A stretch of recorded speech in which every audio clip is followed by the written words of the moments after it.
The following presentation is brought to you by the Realm Network.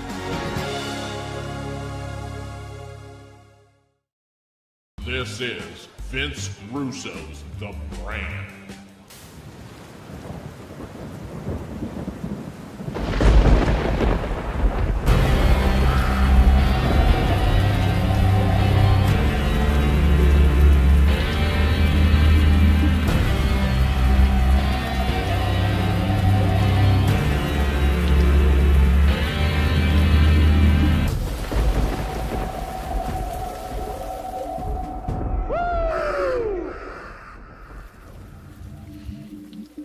Hello brand members and YouTube viewers, welcome to episode 2 of my show, The Broken Stinger. It's SummerSlam weekend. I'm going to be giving my predictions, discuss a few other things, Nature Boy Ric Flair also. Thank God he's alright. Knock on wood. A lot of respect for that guy. I met him, a few other guys. I'll discuss a few other things in the show. A little irritated to start off. I had to get the webcam reinstalled on my computer. My buddy had to redo it. He's a former friend. Well, no, he used to live around the corner from me, but he kind of moved. But that's his career now. He's just a very odd kid. But yeah, I got this reinstalled. That took like 5 minutes. Then I was setting up my Devil's flag before the show began, obviously. I have to do this for you guys to see it, so I set it up improperly, even though the Devils, they're in bad shape right now. And Travis Zajac, 4 to 6 months he's going to be out, so the season is over before it even started. Mark my words. For those of you that don't follow hockey or know what the hell I'm talking about, I apologize. But obviously wrestling and hockey are all I like. I'm a Devils fan. I'm going to put the bat over there. So let's start off with, I don't know. Like I said, SummerSlam weekend is upon us. I'll be giving my predictions. And it's interesting because it's 20 years ago. It was SummerSlam 97, and it was at the Meadowlands right here in Jersey, which they closed down, and the Devils, the hockey team that played there, they had to move to Newark, which is a dump, but that's besides the point. The card from 20 years ago, I'm going to pull it up really quick.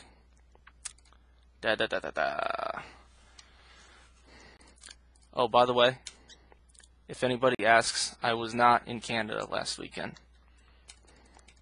Not like this, anyway. Okay, SummerSlam. SummerSlam 97. God, time flies. The main event, okay. Mankind defeated Triple H.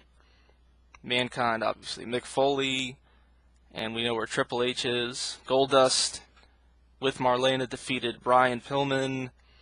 I gotta do Goldust's makeup one of these days. It looks, he doesn't get enough credit. I've seen there's a video on YouTube. By the way, what's his name? Finn Balor, his makeup job, if he does that by himself, props, 2.5 hours tops. This takes me about 35 minutes. The Stinger did a really good job with his. Anyway, Legion of Doom defeated the Godwins. The British Bulldog defeated Ken Shamrock by DQ.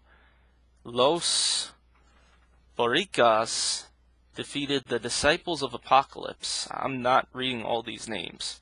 Steve Austin defeated Owen Hart. Obviously, that's a big thing. This is the injury that cut his career short, where he got dropped on his head.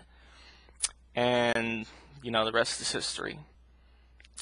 Incidentally, also, I don't know if anybody remembers this, but during the invasion angle, he actually got slammed awkwardly on a table by Booker T and hurt his back, and guess where that was? Meadowlands in New Jersey. So I gotta ask Steve about that, if he has any fond memories of New Jersey, other than those 2 horrible ones. Bret Hart defeated The Undertaker. This is when Shawn Michaels clubbed him with a chair. And that was a pretty decent match. I think I watched it back on the network. I actually watched it on VHS too. Back when, VHSs were a little bigger now, and those are going by the wayside. Kmart's, everything, man. It's just, time is flying. The card for this year, I don't know it offhand, believe it or not. because I'm not a mark, first off, and I'm not even, believe it or not, a huge wrestling fan right now. But I believe the main event is Lesnar and Joe, if I'm not mistaken. The card for this year looks very interesting. Let's see. The kickoff match, the Hardy Boys and Jason Jordan versus Miz and the Miztourage. Jason Jordan, I barely know who he is. That was like a popcorn fart when he came out on Raw. So my prediction, I'll go with the Hardys and Jason Jordan. Jason Jordan's the wild card there, so I think he'll give them the edge. Cruiserweight Championship match kickoff. Don't care. SmackDown Tag Team match preview. Kickoff match. The New Day versus the Usos. I'm going to go with the New Day. Got my Bootios. Oh, those are my Stingeros. Got my signed Bootios here from about a year ago. Really nice, guys. I don't know if anybody remembers when Kofi Kingston fucked up Randy Orton's car. Oop, don't know if I could say that. Messed up Randy Orton's car a few years ago. That was lit. SmackDown Women's Championship match. Naomi versus Natalya. Randy Orton versus Rusev. Oh, well, let's do one at a time here. Naomi versus Natalya. I'll go with Natalya. I don't know, I'm leaning towards Canada. Randy Orton versus Rusev. I'm going to lean towards Rusev.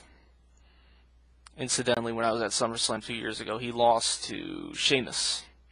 Big Show versus Cass, with Enzo suspended in a shark cage. This one's a no-brainer. Big Cass. It'll be interesting to see what happens with Enzo in the shark cage. I don't believe Jaws would make a surprise appearance, but if he does, that'd be my luck, missing a pay-per-view with Jaws coming in. Alexa Bliss versus Sasha Banks. I'm going to go with my Alexa Bliss. Yeah, AJ Styles versus Kevin Owens. I don't think they'd make AJ lose in Brooklyn, so I'm going to go with AJ. Oh, Shane McMahon's a special guest referee. We'll see what happens there. I could see something happening with him and Kevin Owens going at it, and maybe that going off as a potential feud. Who knows? We'll see. The Demon, Finn Balor versus Bray Wyatt. I'm going to go with the Demon, Finn Balor. John Cena versus Baron Corbin.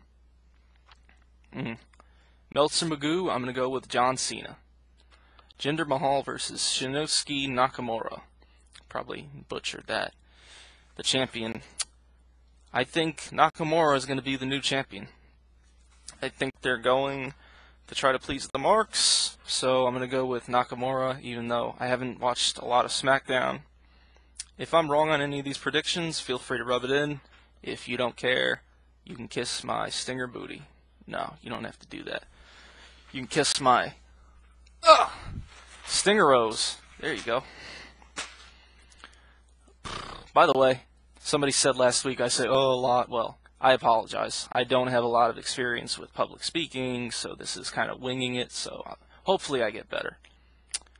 Anyway, those are my predictions for SummerSlam. Like I said, 20 years later, come a long way. You watched the SummerSlam 20 years ago on the network to what you're going to see this Sunday. It's mind-boggling in a way. Anyway, what else do I want to talk about today? Ric Flair. He's doing better. I suppose he's still in critical condition, but the report I read was he cut a promo on Nurse. I would love to hear that. No clue what he would say. Woo! Baby, put that needle right where the sweet spot is. Wheelin' dealin'. Woo! I don't know. Come up with a Ric Flair line. I met him, actually, I want to say a year ago. Really cool guy. Just a quick funny story. I was online and I was like this, and when I got up to meet him, I got a nice, got an autograph. I got it somewhere here, a picture. And he said, "All right, Stinger, big hands." He was a nice guy, and somebody came up to me and they're like, "Oh, Stinger, you got to do the Sting woo, not the Ric Flair woo." And I went, "Woo!" And I was surrounded by like a bunch of people, and everybody just stopped and looked at me, and I just kind of ducked out of there. But I actually got 2 photos. He did the four horseman pose, as you could see in the photo. I met him. He was really cool, but going out to the ring later, he could barely climb in the ring. He's getting up there, man. He's getting up there. Some other wrestlers I've met over the years. Actually, I just started going to house shows about a year ago, but I met Shane Douglas last week, and I tried talking to him about something, but he was just going on and on and on. I tried to bring up WCW 2000, and he starts going into... What did he start going into? We're all marks, and I just want to talk about this for about 20 minutes. Now listen! And he was just going on and on and on. I was getting this big headache, and thinking Wade Keller. Better. I met Dan Severn. Hold on a second. Yeah. I don't need that. Dan Severn was pretty cool.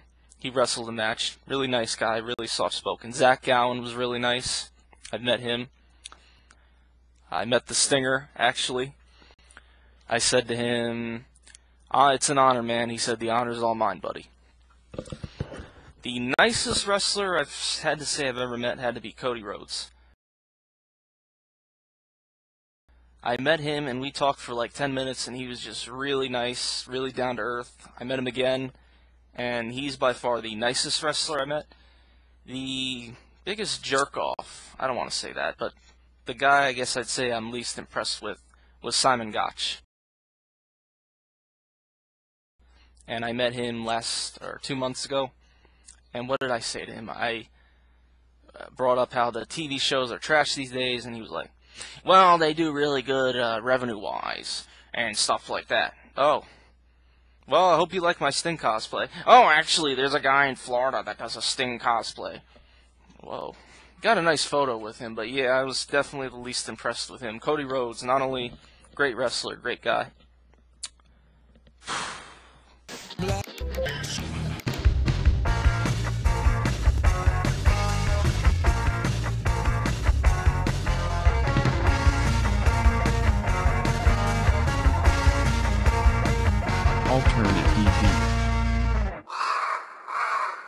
Wade Keller actually has people call in that attended house shows and TV shows, not just TV shows, house shows. And I was listening in to try to send in something for castrating the marks, and there's just some gems. I want to see if I could find any. Just listen.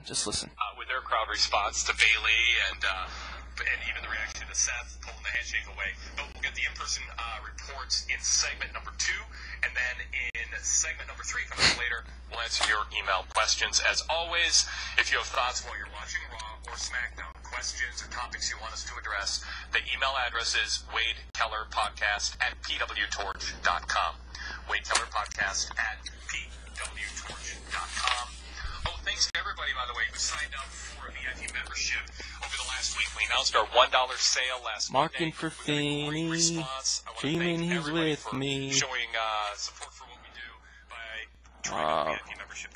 Oh, that was going to happen to that degree. I doubt that they had it all plotted out that, 6 times you're going to try to talk or 8 times and the crowd's going to boo and you're going to stop. To me, it seemed like he owned that space and took control of the situation effectively, and I like that we have a heel who's getting booed. This idea of, that's passe and everything is shades of gray. It's like, no, there's really effective heels right now, and I think Cass is one of those examples. Talk, Daniel, about that aspect of it, both aspects. Did Cass seem to kind of own the ring, and did the crowd really dislike him? It's a guy. So I definitely think that, the crowd really disliked him. I think that it's because, Enzo's so over and all that stuff, and just having Cass just, turn his back on him, and then, I think he took a rib on Boston, and you know how we are in Boston. If you rip on the city, we're going to go at you. So Bruins suck. One of those, and just like I really, and I get what you're saying, because the way he stood in there, he looked confident, and he like addressed all the sides, and just really looked like he was in there owning it. And I really felt like I believed that he was like, you know, hated Boston, hated being there, and hated us. And I thought it was, and if you're doing that, you're doing a good job, and that's why it was awesome. Andrew, anything else you want to add? Definitely. Oh, go ahead.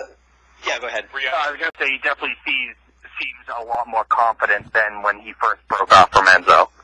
And really, I mean, you go back a year and a half and look at him in NXT, and he looked like he was, like there was, you know, he'd never been more intimidated than a red light on a camera. You know, I mean, this is a different guy who's got some confidence to his step right now. Go ahead, Andrew, with your follow-up. Yeah, I guess the other person I was curious about, and their music kind of overshadowed their reaction. I couldn't hear it. How did they greet Jason Jordan? Was it just flat, or did they boo him? It was flat. I mean, he just, like, I feel like that's such a missed opportunity. I mean, I know it was I think you said on the podcast how it really wasn't a scandal because he was in college, you know, and all that stuff. All right, enough of that. Enough. Oh my God.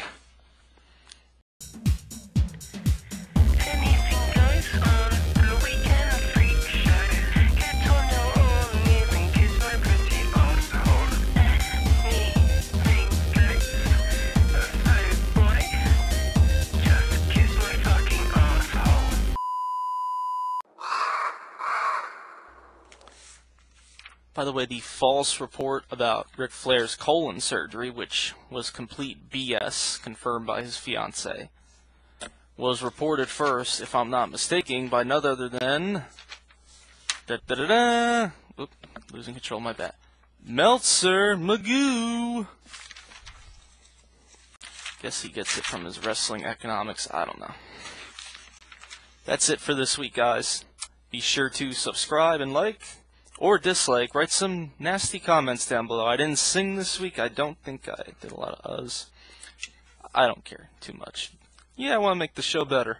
I'm kind of winging it right now, just because my life's kind of a train wreck. This is, don't forget, the broken stinger. Not the ordered stinger, not the delightful stinger. Not the Vince Russo stinger, bro. The broken stinger, although I'm on Vince's channel. Anyway. That's it for this week's show. As far as what I'm going to talk about on next week's show, well, the only thing for sure about me and my show next week is that nothing's for sure. Except it will be showtime, I promise. Woo! Woo! Have a good night. Okay, so now it is the day after SummerSlam, and some of my predictions, a little off. I didn't bet any money, though, so not too devastated. Anyway, just a quick rundown.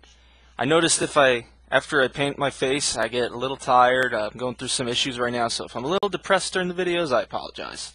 But I'm trying to be happy. Be happy. And again, just to go over the show really quick. The Miz and the Entourage defeated Jason Jordan and the Hardy Boys. I didn't care about that match too much. Hardys are good with me, though. Cruiserweight Championship kickoff. I don't care about the Cruiserweight division. They're about as significant as, I don't know, the Atlanta Thrashers. Andre and Chantel will get that reference. SmackDown Tag Team Championship kickoff match. Usos versus the New Day. And the Usos went over. Like I said, all I could say is 1 year since I got my autographed Bootios. If anybody wants to contact me for some Stingeros, let me know. Let's see. John Cena defeated Baron Corbin. Crowd couldn't have been too happy about that, and they weren't when I was watching it. So they hate him up here in Jersey and New York. But I'm okay with that. Magoo is probably jacking off to it, and Alvarez, the Chipmunk. Natalya defeated Naomi. Natalya, she's such a good technician. I love it when there was a spot where she kicked Naomi, and then she had her on the ropes, and she was like, yeah, ooh, yeah, little Randy Savage, I don't know.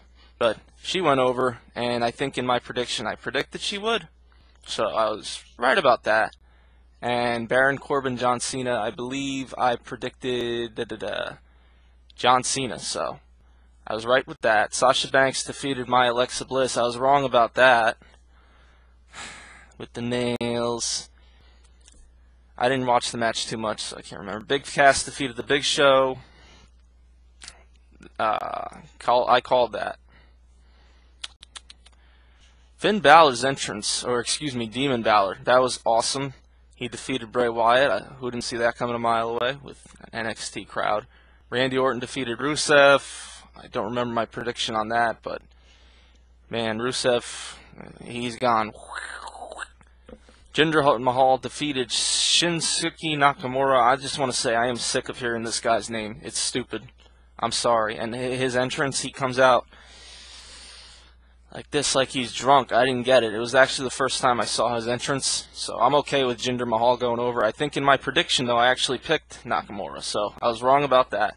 And Brock Lesnar won the Fatal 4-Way with Roy Reigns, Samoa Joe, and Strowman. Lesnar went through the table twice. Strowman was kicking ass. There was an interesting spot where I think he had Joe up on his shoulders and Reigns speared him. And that looked kind of dangerous because I think Joe came down kind of awkwardly. Almost hurt Lesnar. But is it me or Joe is like, he would be like the equivalent of my size, staying next to those three giants. That's just my take. But I think I got that right. So, oh, can't forget Dean Ambrose and Seth Rollins defeated Cesaro and Sheamus. Again, who didn't see that coming a mile away because they're trying to build that team. And Cesaro and Sheamus, where they go from here, who knows? So, that's it for today's show. If you have any complaints, questions, comments, whatever, just feel free to comment down below. And follow me on Twitter at TheBrokenStinger. It's actually at Kolakowski316. I got to change that. But at Kolakowski316 on Twitter, TheBrokenStinger hashtag. And next week on my show, I might do a little hockey. As far as whatever else I do, the only thing for sure about me and my show is nothing's for sure. Except I promise it will be showtime. Have a good night, everybody. Woo! Take care.